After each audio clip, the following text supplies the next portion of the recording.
Hi, this is Sydnor, and I'm bringing you another Step Up Now topic so you can have more confidence, to generate more sales, to have what? More freedom. That's all we want. And it starts with confidence. You got to have the confidence in order to do that. Today I want to talk to you about goals and setting goals. One of my students that contacted me a couple of years ago said that they were having a difficult time, and their activity or their things that they were doing seemed to be unorganized and all over the board. So we did a coaching contract that started in around January of that year. Their particular revenue goal that they had on their map was to generate at least 50% more revenue than they currently had. And so, for example, this particular individual was at around $88,000 a year. And in 1 year, after working with this young man, in 1 year, the following year in that January, this person was generating not $100,000 a year, not $125,000 a year, not $150,000 a year, but over $200,000 a year, which is significantly quite a leap. And how would you like to generate that kind of income? Well, one of the things that you have to know how to do is you've got to know how to create goals that create activities, and you know how to take all that and put it on a vision board so that you can see what it is that you're doing day after day after day. You got to keep it before you. So I want to talk to you about the value of setting goals.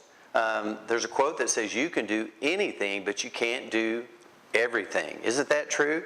There's a lot of things that you could do, but you just can't do everything and do those things well. There's another quote that says that many people fail in life not for the lack of ability or brains or even courage, but simply because they have never organized their energies around a goal. It's not that they're not talented or smart, it's just that all that energy that they're creating, they haven't organized around a particular goal. And that quote was from Albert Hubbard. So the value of goals is this: if you don't have a plan for your life, then the people around you are going to have a plan for your life. If you don't have a plan, other people are going to have a plan for your life. Now, I haven't always been a student of setting goals. In fact, it's been about 15 years now that I met a gentleman in the hometown that I lived in. And when I met this individual, Kim was his name, we were having coffee one day, and Kim was sharing with me what he was doing over the Christmas holidays, which was he was going to go away for about 3 days with he and his wife. And I said, well, what are you guys going to do? And he said, well, he is going to review his goals that he set and accomplished for the year before, recalibrate, set goals for the next year. And I was curious about that, and I said, well, about how many goals are you setting? And folks, it was really surprising. You know, Kim told me he's setting about 72 goals. Folks, I couldn't count 5 goals on my hand that I had even thought about. And so I asked Kim if he would show me the power of setting goals, because it's something as a skill set in my life that I wasn't doing. And it has really benefited me in my career, and of course I'm teaching this right now, so it's beneficial to you. So we thank Kim for showing me how to do that.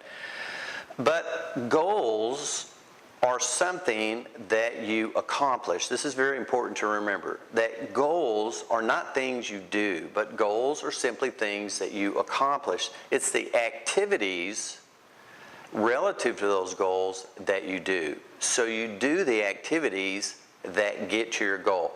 Now, the reason that's important is I have this 80-20 rule up here, all right? And I read in a magazine, because I'm reading stuff all the time, that successful individuals or successful consultants like myself, or salespeople like yourself, they're doing the activities 80% of the time. They're thinking about it 20% of the time.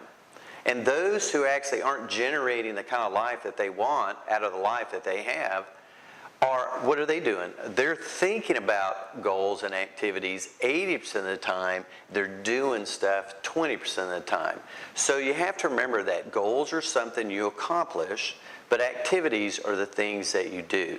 Now, I want to wrap up this Step Up moment with a Harvard study that you may have heard about.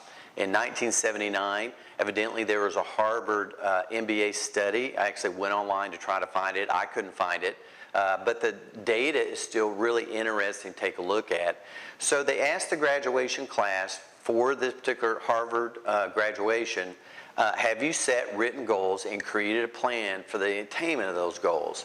And what they found out was, prior to graduation, that 84% of the entire class had set no goals at all. Folks, that's 84% of the entire class set no goals at all.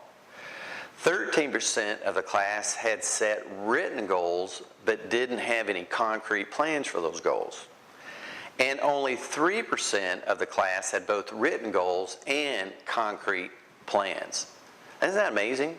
I kind of see that since I've been training and developing and writing and authoring products for a number of years now. I do see this percentage that's pretty much true over and over, that the majority of the people in the classes or the companies I work with don't really do well at setting goals, and those that do set goals don't have any concrete plans for those goals, and there's just a small number of people that do that.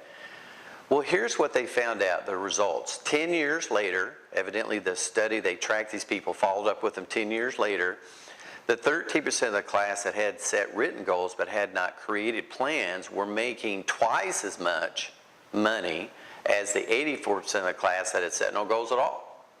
That's kind of interesting. I don't know about you, but I don't want to be part of the 84%. I want to be part of that 13%.